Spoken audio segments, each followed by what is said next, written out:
Let's move on to the next thing that we should talk about. Okay. Murder! Murder most foul. I love murder so much. Yeah. They're not the right. I didn't know. What?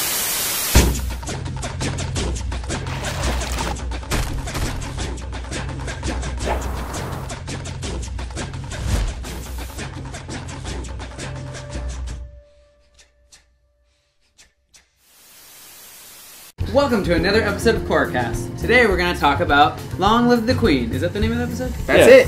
Then that's what we're going to do. So we're going to announce the winners to the Bolin Mustache challenge and announce our brand new challenge after chunk bending. So stick around. Watch the episode. Why don't you? I hope that's what you're here for. Come this far. You Just click wait. the link and you might as well. You may as well just not click something else right now. Yeah. There's probably some really good-looking things on the sidebar. Yeah. Like if there's a video about cats, go ahead and click that. Special guest star tonight. I say star. She's a guest. This is my sister Jess. She's going to be filling in for Sean today, who couldn't be here because he hates us.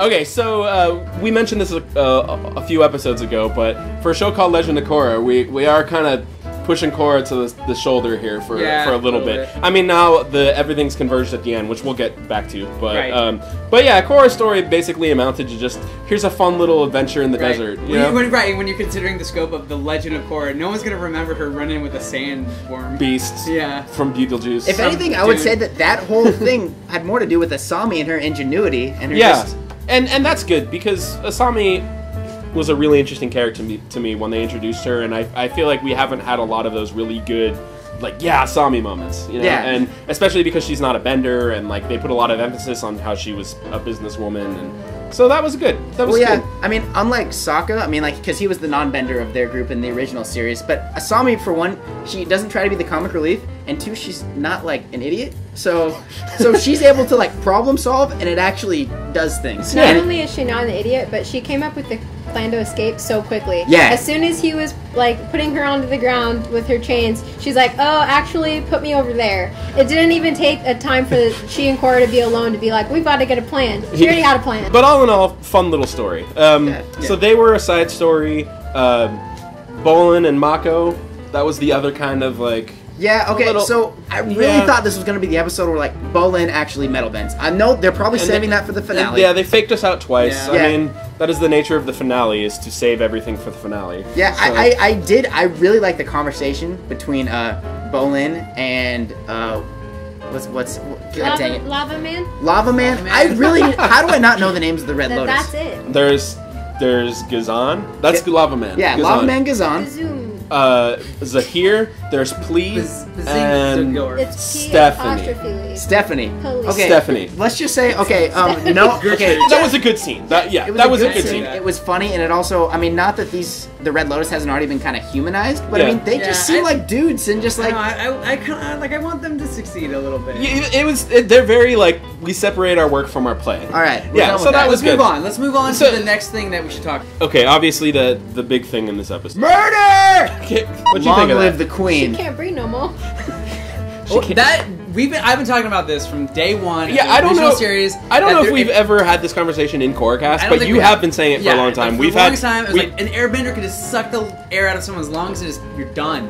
And finally it happened. And the thing is that all of us always discounted that idea, like, well, airbenders are peaceful. Right. And now, well, no, they're not necessarily anymore. And I think just because I don't think any of us expected that we were going to get a whole airbender story out of the season, especially because book 1 was called Air. Like, it's like, oh, right, that idea. It's such a dark idea, and it happened. It happened. Which it makes me. You said dark. It makes me think. Like, I don't know. Maybe like this is kind of like a tonal shift. Obviously, this whole series obviously a little more mature because Korra says, or it's Korra right at the end of this episode that says like, oh man, this is bad news. We haven't seen nothing yet. Boy, oh boy. Yeah. I think word for word. Direct quote. Yeah. Well done, sir. Yeah. I like the way they animated it. It was pretty graphic by showing a close-up of her eyes with her blood vessels getting redder as she loses oxygen. Like, good job. Like, remember that one scene in Total Recall? No. Yeah, the original Total Recall, not the new crappy one. Nope. Yeah, the original one on Mars, where Arnold's made of Play-Doh. Yeah. See, what I would like to say is, and what makes that scene, the scene we just saw where the Earth Queen gets killed, so much more dark than just say like the murder-suicide at the end of the book 1 finale with Amon and Tarlok. What makes it so much like more dark is that was from a distance. You're right there with the Earth Queen. You see her struggling to breathe. She's grasping for that air. And she doesn't get it. It was a personal death. Right, there's something so intimate about suffocation, I think. At least in my experience, murdering people. Right. It's a close thing to do. It's not like a bomb that's far right. A bomb away. is from far. Yeah, it's like whatever. Suffocation. It's like you gotta be close there if you're gonna take the air from them. But yeah, I think it's the details that, like you were saying. I think it's really the little details that really made that scene disturbing for me. So like that, I was expecting when Zahir jumped up behind her to sit on the throne, but that would have been out of character since he's an anarchist. But he like perched atop it while he did that, because it would have been weird if he had taken the seat from her, since he wants Ba Sing Se to have no leader. Yeah, also one thing I really liked about that is directly after that scene where he kills her, is they go over because they want to make that big announcement to all the citizens, and No Arms McGee, I wish I could remember her friggin' name. Stephanie, she's like, hey, tell us tell us how to do this. And Zahir just says, hey, we're trying to help these people. We're not trying to hurt them. Like, so he really does believe what he believes, and he doesn't want to harm just normal citizens. Yeah, that's an interesting point that both of you make, because it goes back to something that Sean was saying last week about how he's not expecting them to pull the rug out under us for the bad guys this season. He truly believes that there should not be someone on the throne. Yeah. And every little detail like that proves that these guys are on the up and up with their... they're all right guys. and every villain before that in Korra has it seems like they're building toward that, but then there's a fallout, and then there's something kind of like, and so if shows the cracks in there. If the red lettuce can red go lettuce. out, the red lettuce, God, red lettuce is delicious. No, if the red lotus can go out without kind of breaking their ideals, like they stay strong to what they believe, even if they get murdered in the process, if they get killed, I'll respect them for it. Somebody was saying that the episode titles are online for all the rest of the episodes, and the finale is called Venom of the Red Lotus. And their theory was, what if that venom infects someone? What if that's like an ideal? What if it's an idea? What if Korra actually is infected by their venom at the end of the season? That would be a cool cliffhanger. We have not had a cliffhanger so far in Legend of Korra. We've talked about season 3 needs to be the one, if there's going to be a cliffhanger, it needs to be at the end of season 3. And what if she actually goes with them? That'd be kind of cool.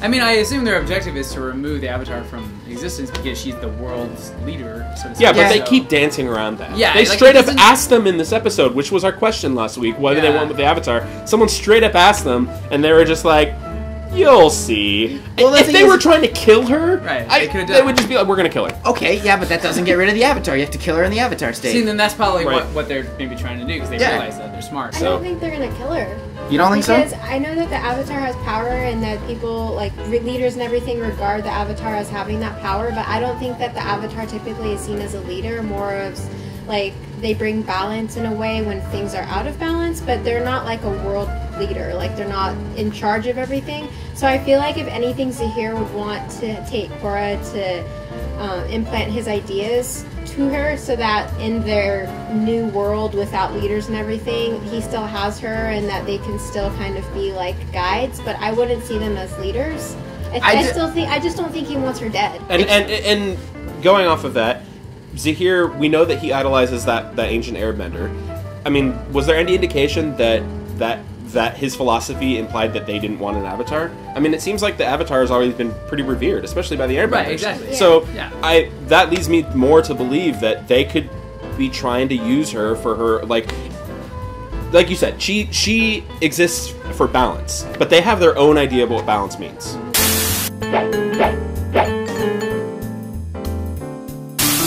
Okay, so the time has come. We had a lot of good entries for the Bolin Mustache Challenge, like a lot of good ones. It was super, super hard to pick the winners. Even though we had 4, it was really hard to narrow it down. We have one runner-up. Jess, why don't you tell them what the runner-up was? We had a very special entry that just it displayed the chaos of the challenge, with a wonderfully drawn Bolin vomiting mustaches after mustaches, with a pink backdrop that was just a juxtaposition between the darkness of it all, and that one was the best one. And who entered that one in? Me. Okay, well, my personal favorite was one that was sent in a couple days ago, and it was titled Bowling in a bowler hat. And it is, that title basically describes exactly what's going on in the picture, and it just looks marvelous. We like puns. We like wordplay. Yeah. It combined all We of them. like consonants. Yeah. We like consonants. And who sent us that one? That was by Robert Carrasco. Okay, so congratulations, Robert Carrasco. You're the first winner of the Bolin Mustache Challenge. You're gonna get a poster. So my personal favorite was this comic strip that was sent in by, forgive me if I butcher the name, John Luke Seipke. I really liked this one because it really emphasized the challenge itself, the future mustaches. They played on the concept of future. I liked seeing all the past avatars with mustaches. So, and I thought I laughed a lot. That was really clever. So congratulations. So congratulations, John Luke. You win a 2014 Comic-Con Korra poster. Congratulations. So what Let else me we tell got? you about the one I liked. It was the one where Bolin had a mustache. Oh, was it that one? Yeah, it was real good. Who made that one? It was David Paul Campo. Is that the right one? Or L. John? Paul? Was it David? Was it the red one? I think it was Who's the red David. one? That's the Paul one that you're Campo. talking about?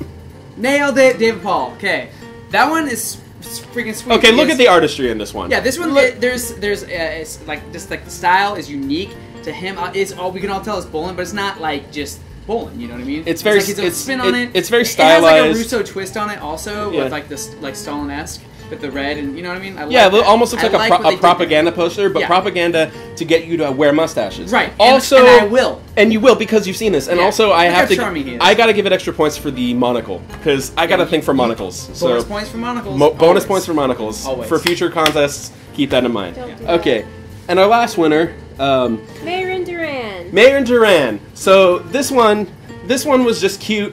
This So was charming. This one was just charming. Adorable. It's on paper. It was on Yeah. on paper and Digital. pencil. Yeah, it was a nice little drawing on a notebook.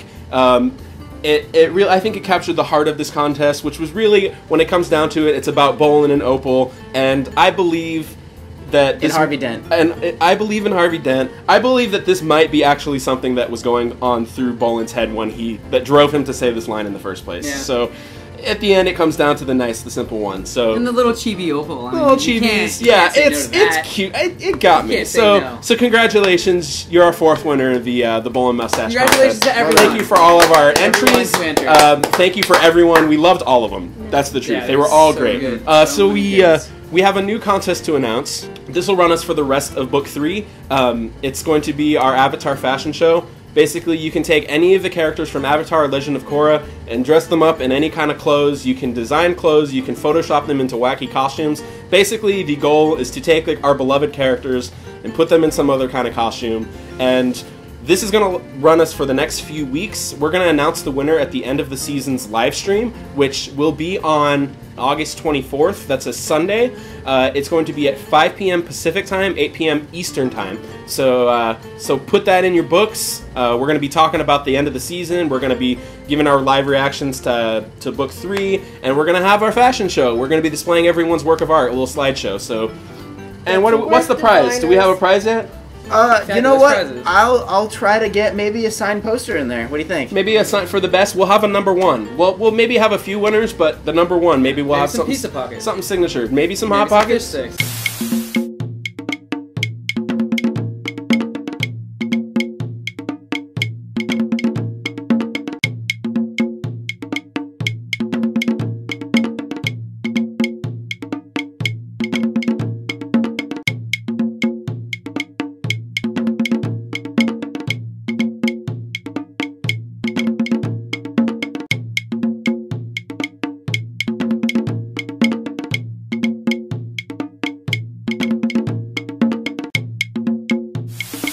Yeah, maybe Can we some. get Tim Gunn to be the judge?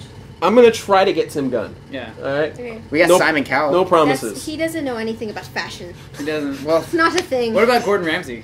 He doesn't know anything about Yeah, but fashion. he seems like a genuinely cool guy, and I would love for Gordon Ramsay? Yeah. That guy seems like a jerk. yeah. Can we get Heidi Klum? Can we have a Yes. debate about Just Gordon to Ramsay? sit So that she can say, here. "Auf Wiedersehen." Yeah. Oh my god. That's the only thing we're gonna allow her to say though. Avatar How Project about the part Runway. where she says, It's coming. And one of you will be out. She can say. Get to she work, can say anything she designers. wants to me. Get to work, designers. Make it work.